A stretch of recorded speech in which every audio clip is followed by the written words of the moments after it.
오고감이 분명하며 오늘이 병원년 정월 초사일이로다. 한번 지나가면 다시는 그 일이 똑같이 반복되지 않는다고 하지만 시간과 공간이 아무리 뒤바뀌더라도 변하지 않는 것이 있으니 이 어떤 물건인고, 우주가 만들어지기 전에도 있었던 어떤 물건은 우주가 없어져도 없어지지 않는다 하니 깨닫지 않고서는 알 수가 없음이로다. 그렇다면 깨달음이란 과연 무엇인가? 이 세계를 만들고 변화시키고 없앨 수 있는 그 무엇이 있어 이것을 마음이라고 이름하여 부르고는 있으나 누구도 볼 수 없고 또한 알 수가 없도다. 다만 만들어진 이 모습과 변하고 없어지는 것을 보고 무엇이 있다고 짐작은 하고 있었으나 어떻게 해야 깨달을 수 있는지에 대해서는 성인이 아니고서는 잘 알 수가 없음이로다. 다행히 이 일을 밝힌 석가모니 부처님의 가르침이 있어 그 인연을 열어갈 수 있게 되었으니 기쁘고 또한 기쁜 일이 아니겠는가. 온몸으로 원인이 일어나게 된 원인을 규명하여 삼명육통을 열고 과거 현재 미래의 모든 일들을 낱낱이 드러내 보이셨으니 성인 중의 성인이신 부처님의 가르침은 이러하고 이러함이로다. 이 일을 분명히 밝혀 스스로의 본래 모습을 볼 것 같으면 부처님께서 깨달으신 인연을 열게 될 것이니 어찌 자기 자신을 저버리리요. 인연 따라 흐르고 흘러 지금의 모습을 갖게 되었지만 그 속의 일을 알지 못하다가 오늘에서야 실마리를 잡게 되었도다. 끝까지 마음이라고 부르고 있는 마음의 참모습을 밝힐 수 있을 때까지 물러서지 말고 버티고 버텨 이 일단의 일을 철저히 규명할지어다. 천하의 어떤 것도 이 일을 지나지 못함이니 누가 있어 이 일을 알릴 수 있을 것인가. 이 일은 조화음의 힘으로 이루어졌다고는 하나 허망한 말에 속아 이 일을 판단하지 말지어다. 나무시야본사 서가모니고.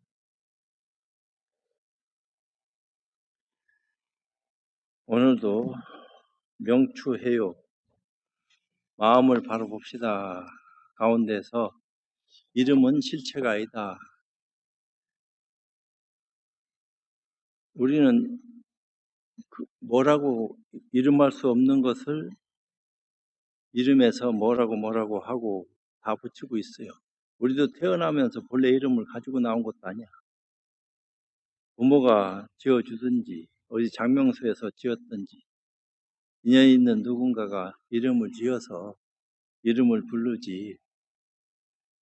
아예 어떤 군대 가서 1000명, 2000명 되는 어떤 이름을 다 외울 수 있나?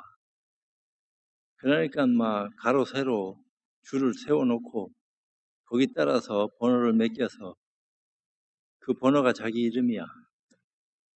그런 것처럼 진리라 하는 것도 본래 진리가 아니고 이름도 없고 모양도 없고 뭐라고 설명할 수 없는 것을 우리는 깨달은 분의 어떤 입장 따라서 그걸 진리다, 본래 면목이다, 마음이다 하는 그런 어떤 일련의 이름을 드러내기는 했지만 그건 다 실체가 아니다 이 말이야. 묻기를 이미 오로지 식만 있다고 하셨는데 어찌 경계와 이름을 세울 수 있습니까? 후련히 뭔가 분별심이 일어나서 번뇌망상이 이렇게 펼쳐졌는데 펼쳐지면 펼쳐진 거지 어째 그 이름을 세울 수 있습니까? 하고 물으니까 답하기를 일체 모든 이름은 실체가 아닌 부수적인 뜻이니 이름 가운데 법이 없고 법 가운데 이름이 없으며 이름이 법을 대신할 수 없고 법이 이름을 대신할 수도 없다. 그러므로 경에서 자성은 생겨나거나 멸할 것도 없고 오염되거나 청정할 것도 없다라고 하였다. 청정한 모습이 자성의 본연 모습이다 이렇게 말하는 것도 어불성설이다. 짐짓 설명하기 위해서 그 이치를 드러낸 것뿐이지 이 자성의 색은 존재할 것이 없음으로써 일체 모든 상에 통용되기 때문이다. 모든 만물을 다 머금어서 포용했다. 그렇지만 허용했지만 거기에 머물거나 물들지 않고 순수본연한, 그 순수본연하다 하는 말도 우리말이지. 순수본연이니 뭐니 이따위 것도 거기는 자리하지 않는다 이 말이야. 그걸 어떻게 설명할 수가 없으니까 순수한 거다 이렇게 표현을 했는데, 그 순수한 것을 어떻게 우리가 이것이 순수하다 하고서 바로 알 수 있겠냐. 그러니까 깨달음을 통해서만이 눈을 열고 알 수 있는 것이기 때문에 참 이 일이 쉽지 않다. 말하는 것도 어렵고, 이해시키고 이해하고 난 뒤에 깨닫는 것은 더 말할 것도 없고, 깨닫고 난 뒤에도 업에 끄달리냐 그렇지 않고 그것을 다 참 이겨내느냐 하는 그런 시간을 갖는 것도 힘들고, 뭐 이겨내고 말고 할 것이 본래 없는데요. 그럼 그렇게 살아라. 네 기분 내킨 대로 살면 됐지. 뭐 때문에 그걸 이겨내라고 얘기하는 그 까닭을 말하겠느냐. 알면은 그냥 그만 됐지. 근데 이제 이미 그렇게 아는 사람은 극히 제한적이고, 시간을 보내야지만이 점점 좋아질 수 있는 바탕을 가지고 쓰기 때문에 짐짓 참 어쩔 수 없이 그런 저런 말을 한 것뿐인데, 그 말귀 못 알아듣고 원래 면목이 야기한데 뭐 공부하고 말 것이 있냐 하고 인간 무시하고 허망한 소리 자꾸 찌꺼리다가는 자기도 모르게 구렁텅이 빠진다 이 말이에요. 지만 빠지나 남도 빠지게 하지. 그러니까 다 알고 있으면서도 근기 맞춰서 부처님은 자비스러운 소리를 했다 이 말이에요. 나를 이해해라 하는 소리를 하기는 했지만 상대방을 이해하는 측면에서 좀 더 이익되어질 수 있는 그 바탕을 자꾸 열어주기 위한 작업을 하셨지, 자기 자랑하기 위해서 세상에 출연했나? 나를 내가 누구다 하는 거 알리기 위해서 세상에 출연한 적 없어. 어떻게 됐든지 간에 깨닫고 난 뒤에 중생들의 마음을 궁일이 생각해가지고, 옛날에 자기도 그럴 때가 있었으니까 지금 그러고 있는 사람의 모습을 보고 난 뒤에는 참 연민하는 마음이 생겨가지고 그 애민섭소한 거지. 자비로 모든 일련의 일들을, 그 무연자비요. 어찌 보면은 만약 생겨남이 있다면 그 자체에 오염된 것이 있고, 멸함이 있다면 그 자체에 청정해질 것이 있다. 그러나 이 네 가지 뜻이 없음으로 말미암아 세계에 별다른 모습이 없다. 색이니 공이니 하는 그런 것들이 색죽시공, 공죽시색 이렇게 얘기했는데, 호공과 구름을 따로 분별해서 나눌 수 있느냐 하면은 나눠질 수 있는 게 아니다 이 말이야. 인연 따라서 합성된 모습이 구름으로 나타난 것 뿐이지, 또 인연이 다 하면은 구름도 변하고 사라지고 다시 만들어지고 하는 것을 반복할 뿐인데, 알고 보면 그것이 다 어찌 보면은 헛된 그림자에 불과한 것이니까 속지 말아라 이런 얘기를 한 건데, 어찌 마음 떠나 이야기하리 이제 제목을 나름대로 이제 이 번역하신 분이 붙였어요. 묻기를 오직 안의 마음만 있고 실제의 바깥 경계는 없다고 했습니다. 마음은 안팎이 없는 거지, 안에는 마음이 있고 밖에는 마음 없다 이렇게 분별하는 것도 어리석은 모습이지. 그러나 십선의 업을 닦으면 천당의 즐거움을 누리나 오욕죄를 지으면 지옥의 고통을 받으며 도리촌에 올라가면 오욕의 즐거움이 눈을 즐겁게 하나 지옥에 떨어지면 만가지 고통이 몸을 찌릅니다. 천당에서는 신령스러운 동안과 상스러운 난세가 춤을 추어 기쁨을 노래해서 눈이 즐겁지만, 지옥에서는 철로 된 독사와 청동으로 만들어진 개가 달려들어 물어뜯고 핍박하는 재앙이 있어 몸이 쑤시는 고통이 있습니다. 이것으로 안의 마음뿐만 아니라 실제의 바깥 경계가 있음을 분명하게 알 수 있지 않겠습니까? 하고 물으니까 답하기를, 천당과 지옥에 있는 고통과 즐거움의 모습은 모두 자기 마음의 과보로 나타난 업의 그림자이다. 이미 자기 마음으로 지은 것이 인이 되고 그것이 돌아와 자기 마음으로 받는 바가 과가 되는 것이다. 그러므로 경에서 자기가 업을 지었는데 남이 과보를 받는 경우는 없다라고 하였다. 지가 지은 것은 지가 받고 남이 지은 것은 남이 다 자기가 받는 거죠. 지금 지옥에서 고통받는 것을 기준 삼아 이것이 모두 마음이란 사실을 증명할 것이니 10법계 가운데 나열되어 있는 모든 것도 다 이와 같다. 식론에서 다음과 같이 질문하였다. 묻기를 무엇으로 사대를 전변한다고 하십니까? 지수와 풍이 변한다 하는데 그 까닭이 뭡니까? 사대가 여러 가지로 전변하여 팔과 다리를 움직이고 입으로 말하여서 죄를 지은 사람이 놀라고 두렵도록 하니 이것은 마치 두 마리의 양이 양쪽에서 달려와 함께 사람을 해하고 죽이려는 것과 같습니다. 지옥의 중생들은 이 양들을 커다란 산들이 오고 가며 중생을 깔아 죽이는 것으로 보게 됩니다. 이런 뜻으로서 오직 안의 마음뿐이며 바깥 경계가 없다라고는 말할 수 없지 않겠습니까? 그러자 개송으로 답하기를 중생이 지은 업에 의지하여서 사대가 이와 같이 전변한다면 어찌하여 중생업에 의지하여서 마음이 이와 같이 전변하는가? 이 개송의 내용과 같이 당신이 죄인의 업은 바깥의 사대 등으로 이와 같이 전변한다고 말한다면 그렇다면 무슨 이유로 중생이 지은 죄업의 힘에 의지하였기 때문에 안의 자기 아르마리가 이와 같이 전변한다고 말하지 않는 것일까? 이것을 또한 개송해서 다음과 같이 또 말하기를 업인이 다른 법에 훈습된다고 과보가 서로 어찌 다를 것인가? 선악이 마음에서 훈습이 되니 무엇으로 마음 떠나 이야기하나? 선악이라 하는 것도 마음으로 인연해서 반연된 그림자다. 이 개성에서 말하는 업인이 다른 법에 훈습된다고 과보가 서로 어찌 다를 것인가 하는 내용은 무슨 뜻으로 하는 이야기인가? 지옥 가운데 고통받는 중생의 모든 죄업은 자기 본마음에 의지하여 만들어지고 그 과보도 자기 마음 가운데 있어서 자기 마음을 벗어날 수 없다는 것을 말한다. 지옥의 고통은 스스로 만드는 거지 이미 또 만들어진 모양이 자리한다 하더라도 그런데 안 들어가면 될 건데 그런데 들어갈 수밖에 없는 그런 인연을 지으면 들어갈 수밖에 없는 것이 다 인간데 고통은 받고 싶어 받는 게 아니야. 받을 수밖에 없는 어리석은 짓을 했기 때문에 받을 수밖에 없는 거지.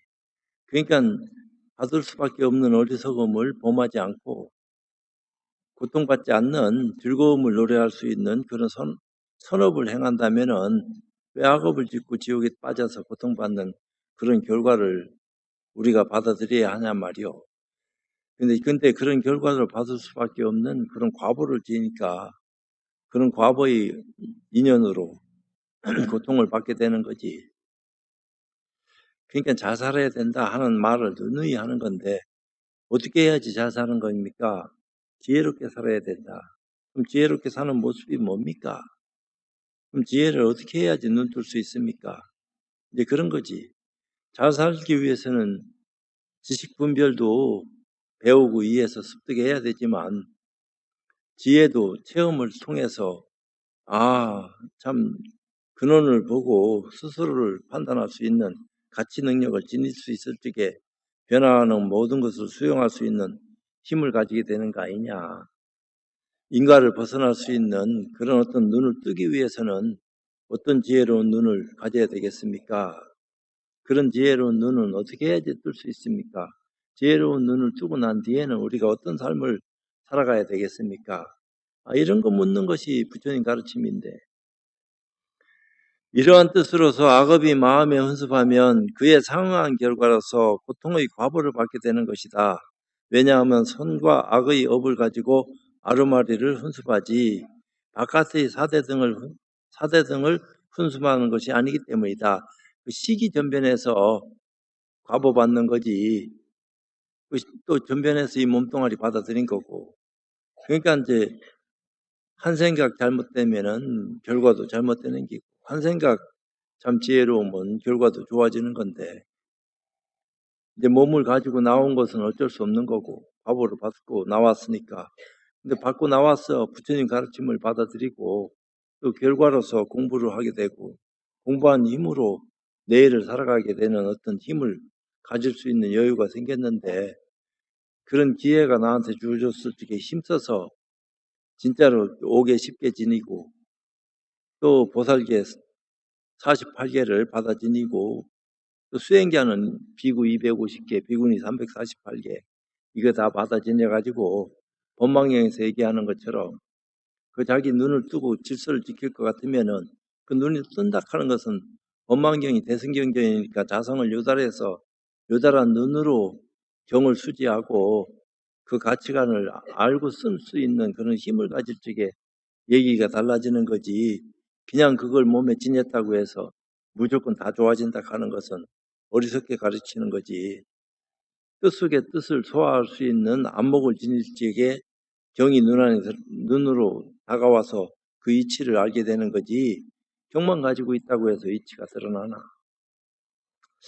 사대 가운데는 훈습되어질 일이 없는데 어찌 허망한 분별로 사대가 전변하여 사대 가운데서 고통의 과부를 받는다고 말할 것인가. 그러므로 개성에서 선악이 마음에서 훈습되니 무엇으로 마음을 떠나 이야기하나라고 말할 것이다. 선악이 선악이라 하는 것은 다 과보인데 그 식심으로 인해서 만들어진 결과물을 말하는 건데, 근데 이 몸뚱아리는 선악 분별할 수 있는 힘이 없다 이런 얘기하는 거는 같아.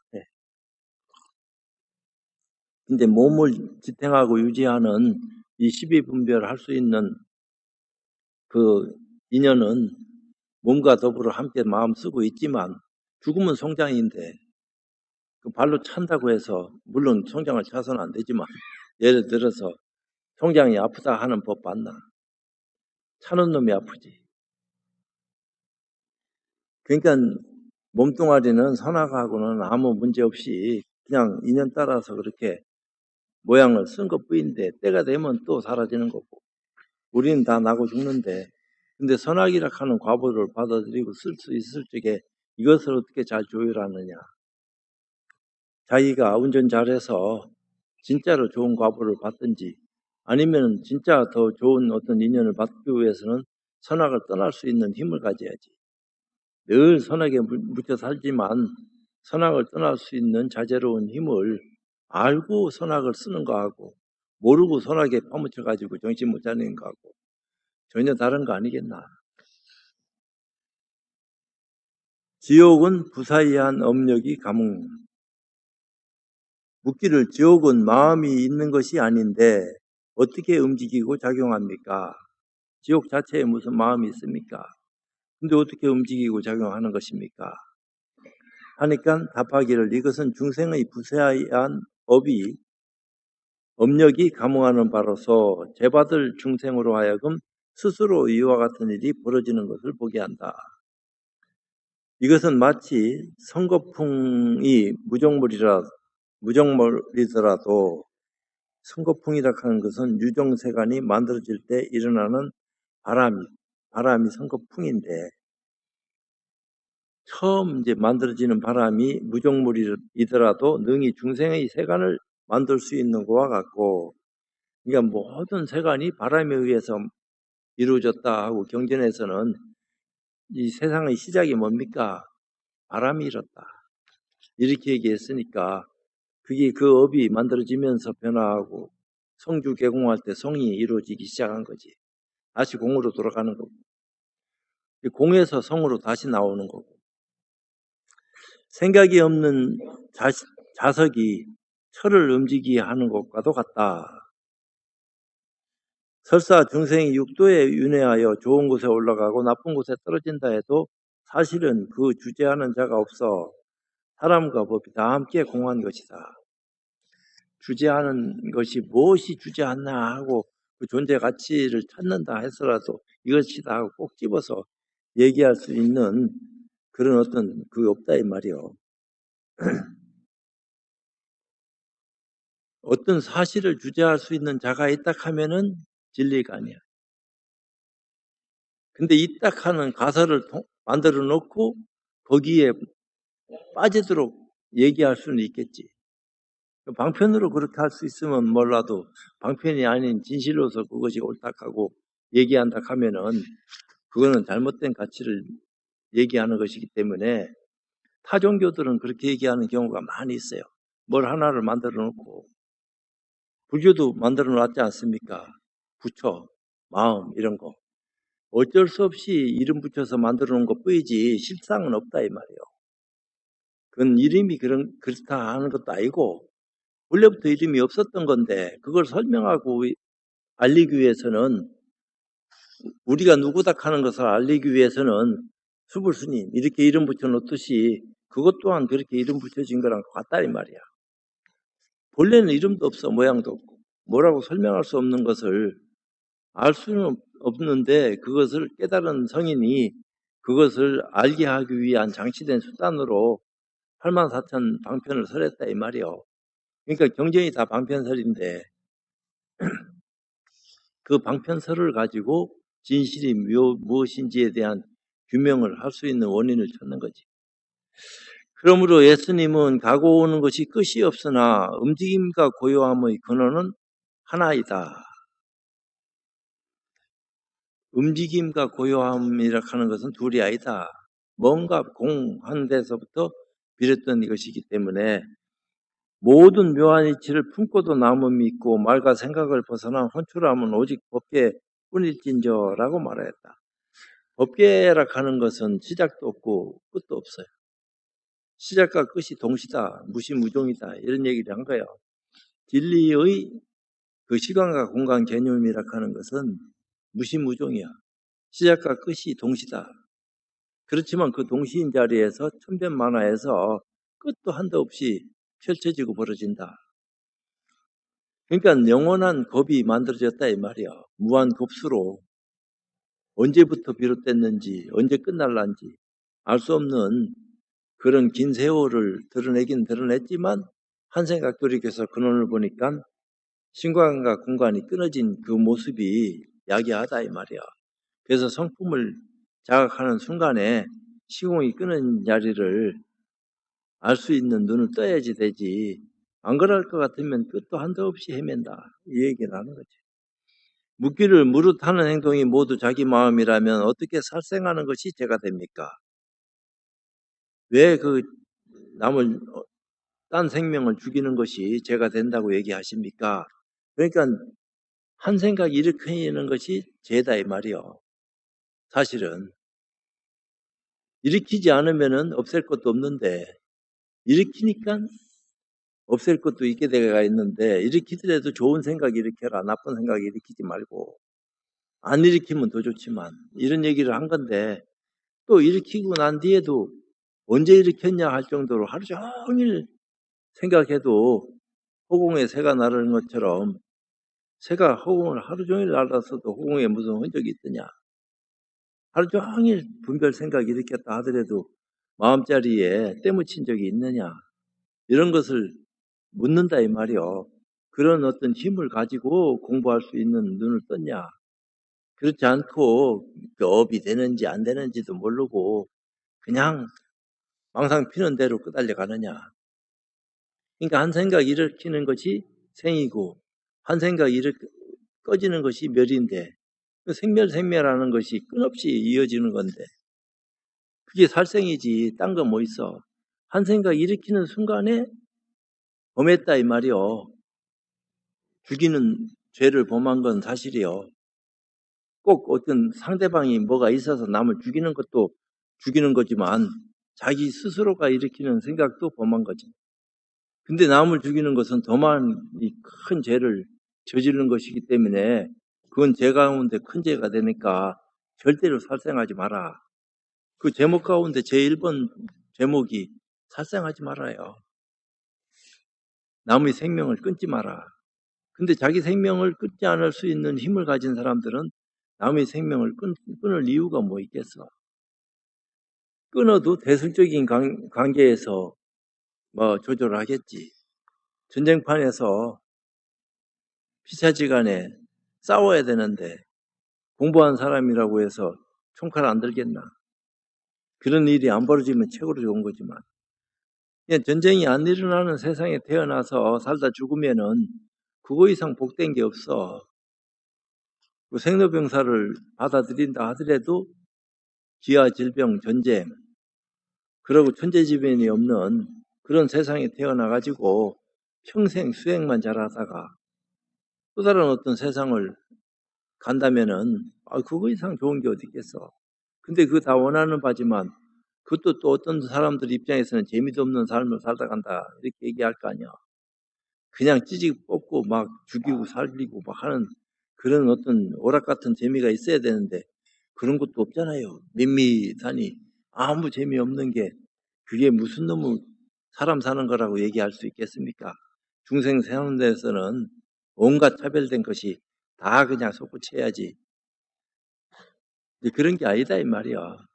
그런 것을 다 받아들일 수 있는 능력과 힘을 지니고 있다 하더라도 자제할 수 있는 그런 데서도 벗어날 수 있는 그 시장 바닥에서도 공부하고 조용한 데서도 공부하고 시장 바닥이나 조용한 곳이나 둘이 아닌 그런 힘을 가지고 공부해 나갈 수 있는 그런 업을 지니고 쓴다 하면은 참 좋지. 근데 시끄러운 데 나가면은 공부하기 어렵고 조용한 데 있으면 공부한다 하지만 사람이 조용한 데 집어넣으면은요 시끄러운 데 있을 때보다 공부 더 못하는 사람이 있어. 잠시도 가만 못 있어. 그러니까 뛰쳐나간다고 또. 그걸 못 참으니까. 그 업이 그런 거라. 근데 조용한 업에 길들여지면은 또 시끄러운데 못 있어. 근데 업을 벗어나야 되는데 업을 받아들이고 업을 길들이고 어쩌고 하는 그런 것은 자기다 이 말이요. 자기도 모르는 집착하는 마음이 있어가지고 참 어리석게 되는 것이기 때문에 시끄럽고 조용한 그런 곳에서도 여유만만한 그런 마음 자세를 견지할 수 있는 그런 수행을 할 수 있을 때, 잘한다 이렇게 얘기하는 거다. 무릇 하는 행동이 모두 자기 마음이라면 어떻게 살생하는 것이 죄가 됩니까? 하니까 답하기를 모두 자기 마음에 의하여 분별하는 것에 지나지 않으니 억지로 선과하게 집착하여 허망되게 즐거움과 고통의 과보를 받는 것이다. 만약 3년의 바탕을 확실히 안다면 죽이는 자나 죽임을 당하는 자가 본래 공하다. 능살, 소살, 살생제, 직접 죽이는 거, 남을 시켜서 죽이는 거, 죽이는 것도 여러 가지가 있잖아요. 근데 그런 일을 행하지 않으면 제일 좋은 거지만. 근데 한 생각도 안 일어나는 세상 속에 살면은 재미도 없을란지도 몰라. 부처님은 이제 깨닫고 난 뒤에 84,000 법문을 설했으니까 당신이 즐거움을 삼았기 때문에 그처럼 법문 설했은 거 아닌가. 근데 즐거움까지도 잊어버리고 괴로움과 즐거움을 벗어난 사람의 마음 바탕이 도대체 무엇인지에 대한 올바른 가치관을 눈떠야지 입장이 정리되지. 괴로움만 벗어나려고 하면은 즐거움에 도취돼가지고 또 벗어날 기약이 없어.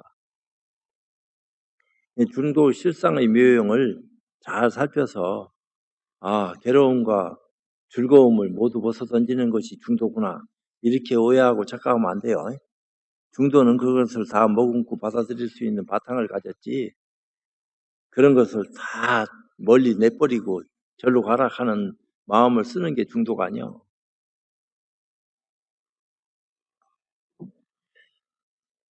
꿈과 현실의 과보는 꿈속의 과보와 현실의 과보가 어떻게 다르냐 이런 얘기를 하는 것 같은데 묻기를 경에서 일체법이 꿈과 같으니 여몽 환포용 금강경에 그런 얘기했죠. 오직 마음임을 증명한다라고 말했는데 어찌하여 꿈속의 일은 허망하고 깨어있을 때의 일은 사실로서 결과가 같지 않습니까? 법과 비유가 일치하지 않으니 이것을 어떻게 증명하시겠습니까? 답하기를 비유를 드는 것은 모두 믿지 않는 사람들이 이런 방편을 빌려서 깨닫게 하기 위한 것이다. 그러므로 지혜로운 자는 비유를 신뢰하지 않고 단지 도보기만을 구하여 자기의 마음을 증득하여 안다. 어찌 방편의 논리를 검증하거나 뚜렷하고 영원한 진리라고 집착하겠는가? 그러니까 84,000 대장경이라 하더라도 머물고 집착하는 순간에 어리석음에 길들여지는 것이니까 스쳐 지나가는 바람처럼 그렇게 볼 수 있는 여유와 자세를 가지고 시간 보낼 수 있으면 좋은데, 이 꿈의 비유는 그 증언이 가장 근사한 방패이다. 그러므로 식론에서는 외도의 힐란에 다음과 같이 답하였다.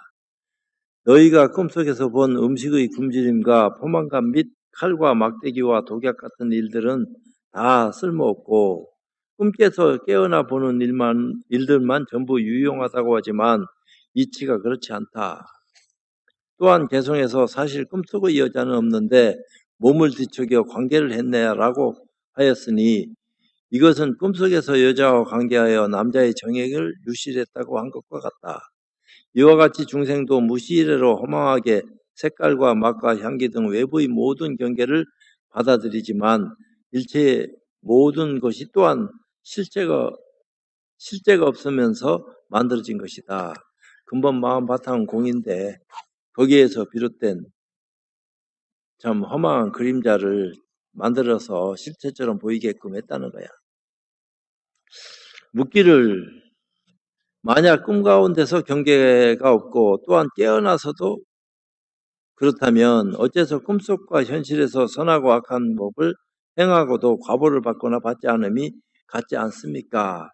그러니까 착한 일을 한 사람이나 이런 일들은 얘기를 들으면 수행자들은 꿈이 많이 없다는 거야. 꿈을 별로 많이 안 꾼다는 거지. 꿈을 꿔도 자기 과보에 상응하는 꿈을 꾸는데 착한 과보를 저지른 사람은 꿈속에서도 악행을 행하지 않는다는 거야. 근데 이제 그렇지 않은 사람은 놀래서 막 엉망진창이고. 근데 내가 그런 꿈꾸는 사람을 옆에서 지켜보기도 했고 옆에 사람이 봤는데 이제 월남전에 갔다 오신 분이 평소에는 점잖고 행동하는 것도 빤듯하고 잘 하는데 잠만 자면은 악몽을 꾸는지 뭔가 하여튼 막 몸부림을 쳐. 자기도 모르지. 꿈을 꾸는데. 근데 그 며칠을 같이 잤는데 며칠을 같이 꾸는 거야. 그러니까 내가 옆에서 지금 재작년인가 돌아가셨는데 대호 스님이 같이 잤는데 대호 스님 따라 야 스님 그럴 때 말이야 뺨때기를 한번 후려치면서 백병장 지금 뭐 하고 있어? 하고 하면은 꿈에서 깨어나서 정신 차리게 될란지 어떻게 알아? 그때 한 소식 하게끔 공부를 좀 일러주지. 그것도 못하고 그걸 다 보고 말이야. 그걸 보고 와서 나한테 그걸 들었다고 얘기하나? 그럴 때 그냥 막 멱살제비를 한번 해가지고 진짜 꿈에서 벗어날 수 있게끔 길을 열어주지. 내가 그 없었던 게 좀 한이네. 있었다 하면 발로 차든지 막 뭐라고 한번 뺨때기를 후려치든지 지금 뭐하고 있냐 정신 차려라. 왜 꿈속에서도 괴롭거든. 꿈을 꾸는데 꿈이다 하면서 꿈꾸나. 알고 꿈꾸는 꿈도 있어. 아 이게 꿈을 꾸는구나 하고 꿈을 꾸고 또 하는데 내가 주로 많이 그렇지. 꿈을 꾸면서도 아이고 이거 또 꿈꾸고 있구나 하면서 꿈꾸는 경우가 많아. 안 꾸면 더 좋지만. 근데 자기는 뭐 꿈도 모르고 진짜 매기처럼 막 꿈을 꾸고 앉았으니까 그때는 얼른 깨워야지 악몽 꾸는데. 그건 그렇고 답하기를 오직 마음뿐으로 바깥의 경계는 없으나 꿈속과 깨어있을 때의 마음이 차별이 있어 같지 않기 때문이다. 이 때문에 바깥 경계를 의지하지 않고도 선업과 불선업을 성취한다. 그러므로 꿈속의 마음은 수면이 파괴하는 힘으로 말미암아 세력이 열악해지고 마음의 세력이 약해졌기 때문에 선악과 악한 업을 성취할 수 없는 것이다. 깨어있을 때의 마음은 그렇지 않으므로 만들어낸 모든 행위 당연히 이숙의 과보를 받는다. 그러므로 마음의 세력이 수승하고 열악한 차이로 과보가 같지 않은 것은 바깥의 다른 경계로 말미암은 것이 아니다. 설사 깨어있는 가운데서 받는 고통과 즐거움의 실제 과보도 알고 보면 또한 짓는 자와 받는 자가 없이 모두 환과 같은 꿈이다. 꿈은 꿈이다 이 말이야. 그러니까 이제 누가 꿈 얘기를 잔뜩 해서 좋은 꿈 꿨다고 얘기를 막 한참 하는데 신나게 듣고 꿈 해석 좀 해주십시오 하니까 뭐라 했어요. 꿈은 역시 꿈이야 이렇게 하고 말하는 건데, 근데 그걸 막 좋은 꿈 꾸면 복권 사야 된다 하고 안 좋은 꿈은 조심해야 된다 하고, 물론 예지력이 있는 어떤 입장에서 그런 능력을 지닌 사람들이 꿈속에 간혹 그런 일련의 일들이 나타나기도 하는 건 사실이지. 전혀 아니다 하고 말해서도 안 돼. 왜? 고정된 실체는 없어. 정해진 것이 없으니까 꼭 그렇다 이렇게 얘기하는 순간에 어리석어진다 이 말이야. 그것이 또 맞다 하는 순간에 또 어리석어지고, 틀리다 해도 또 웃기는 얘기하는 거고. 그러니까 아주 지혜로운 눈으로 가르마를 탈 수 있는 그런 어떤 근거를 가지고 삶을 살아갈 적에, 떠나갈 적에도 여유롭게 마음 쓰고 간다 이 말이야. 오고 가는 것이 자유로우니까. 아프고 힘들고 어렵게 가는 사람도 있지만 또 손쉽게 가는 사람도 있으니까 그거야 뭐 그때 일이지. 또 어렵게 간다 하더라도 도인도 어렵게 가는 도인들도 많이 계셨어. 쉽게 가는 도인들도 많이 계셨고. 그러니까 그런 것은 참 쉽지 않은 거야. 근데 스님은 어떻게 갈 겁니까? 아직까지 모르겠네. 몇 살은 정해놨다 하더라도 잘 갈란지 안 갈란지. 옛날에 내 나이 같으면은 막 골골해가지고 벌써 참 산송장에 걸어다닌다 할 파인데, 지금은 청춘이다 하는 파이니까 70이 한참 넘었다 하더라도 아이고 잘 사네 이렇게 되니까 80, 90 된 사람들은 어떻게 하겠어. 90 넘어서 절에 다닐 수 있으면 행복한 거지. 실제로 자기 발로 걸어서 절에 올 수 있는 것은 여유가 있다는 얘기 아니야. 그런데 욕심 부리면 안 돼. 마음 비우고 그저 뭐 앞뒤 생각 끊고 그저 오고 가는 행만 하면은 그것만 해도 어지간한 삶을 살았구나 이렇게 얘기할 수 있는데, 거기다 대놓고 막 우리 자식 잘 되시오, 뭐 나라 잘 되시오, 뭐 어쩌고 저쩌고 이렇게 복잡한 마음을 쓰고 일으키면은 헛살은 거야. 그러니까 뭐 잘 되게끔 자꾸 소원성취 빌지 마라. 이제 원인을 잘 지으면은 결과가 그것을 놔두는 거지. 원인도 잘못 지어놓고 자꾸 소원만 빌면 뭐하나. 원인을 잘 지어놓으면 소원을 안 빌어도 저절로 돌아갈 텐데. 믿고 사느냐 못 믿고 사느냐 그런 건데, 마음을 인연하여 개합한다. 묻기를 마음 이외에 다른 법이 없고 심해 무법이라 했으니까, 법 이외에 다른 마음이 없다고 알면 이것이 곧 참다운 선지식으로 일심의 오묘한 이치를 원만 증득하여 의심이 없는 것인데, 무슨 이유로 외부의 좋거나 나쁜 이야기를 들어 받아들이는 마음을 내야 합니까? 하고 물으니까 답하기를, 이런 일은 모두 중상의 인연 화합으로 허망하게 분별하여 있게 되니 피차의 정식에서 생겨나므로 진실할 것이 없다. 아르마리에서 생겨나는 것이기 때문에 이 아르마리라는 것은 실체가 없다 이 말이야.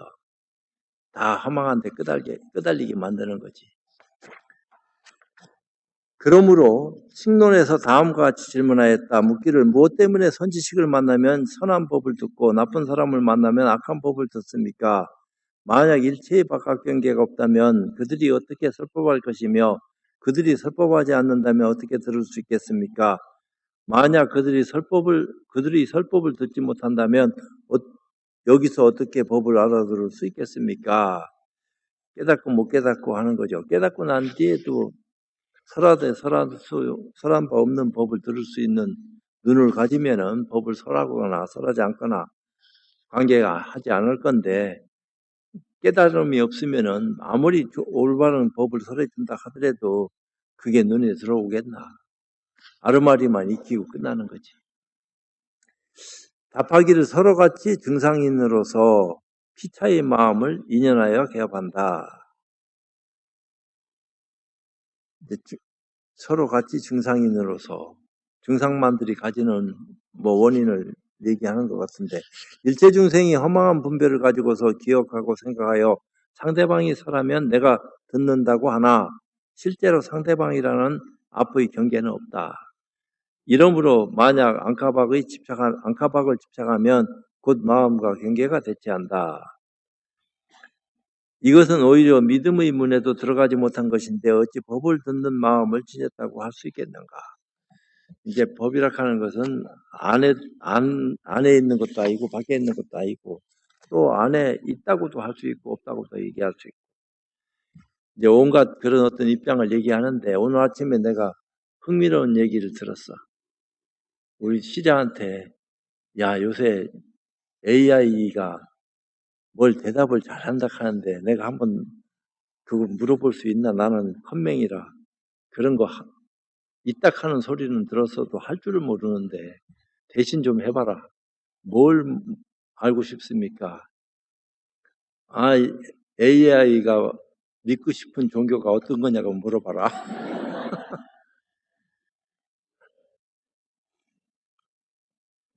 그러니까 진짜로 물었어. 제미나이한테도 묻고 챗GPT한테도 묻고 또 요새 나오는 뭔가한테도 물었어. 내 말소리는 제미나이가 제일 좋게 또렷하게 나오는데 어떤 게 더 잘한다 못한다 얘기는 내가 못하겠어. 근데 다 공통분모가 불교야. 응? 왜 박수쳐? 하지 마. 그러면 그런 거고 안 그러면 안 그런 거지. 딴 종교에서 믿으면은 의기의식도 느끼지만 기분 나빠해. 안 그러겠어? 우리도 우리 종교를 최고로 생각하고 믿었는데 불교를 좋다고 하니까 어찌 그런 생각을 하게 되냐. 불교는 우상이고 마귀들이 집단인데 기독교에서 그렇게 얘기했잖아. 우상 숭배하는 집단이고 마구이다. 스님들은 마구니고 신도들은 아주 우상 숭배하는 어리석은 집단이고 이렇게 믿었는데 제미나이가 이 어리석은 것 중에 더 어리석은 것인지는 알 수 없지만 불교가 좋다 하니까 그게 어떻게 된 거야. 불교도 1, 2, 3, 4, 5, 6, 7이 있어가지고 7을 얘기하는 불교를 불교라고 착각했는가 보지. 저 밑에 어리석고 참 뭐가 뭔지 모르는 허망한 마음을 낸 사람들한테는 짐짓 거기에 다가가서 조금 한 단계 높이기 위해서 방편으로 이런 말 저런 말 한 줄 모르고 그 말이 옳다 생각하고 그것만 가지고 뒤따 그냥 시비를 하고 분별하면서 우상숭배한다 이렇게 얘기하니까 고급 불교를 접해본 적이 없는 거지. 근데 이 AI는 고급 불교를 딱 접해보니까 고급 불교 가지고 비교 종교를 했는가 봐야. 이쪽 종교 저쪽 종교 해보니까 아이고 이건 앞으로는 불교가 자기가 믿어야 될 아직까지 그 영역까지는 깊이 못 들어갔다는 얘기하고 통하는 얘기 아니야. 근데 드러나는 결과물만 가지고도 나는 이거 믿겠다 이렇게 얘기할 정도니까 이건 말할 수도 없는 거지. 그런 종교가 세상에 있다 하는 것만 해도 우리는 행복한 거야. 다 종교가 수도 없이 많은데 그런 종교 가운데에서 어떤 종교를 믿을래? 물어볼 수 있는데도 없었는데 이제 사람한테 물어보고 인연 따라 갔는데 이제는 기계한테 물어봐야 될 처지가 됐다 말이야. 그렇다고 그것도 기계한테 입력을 했기 때문에 기계가 답하는 거지.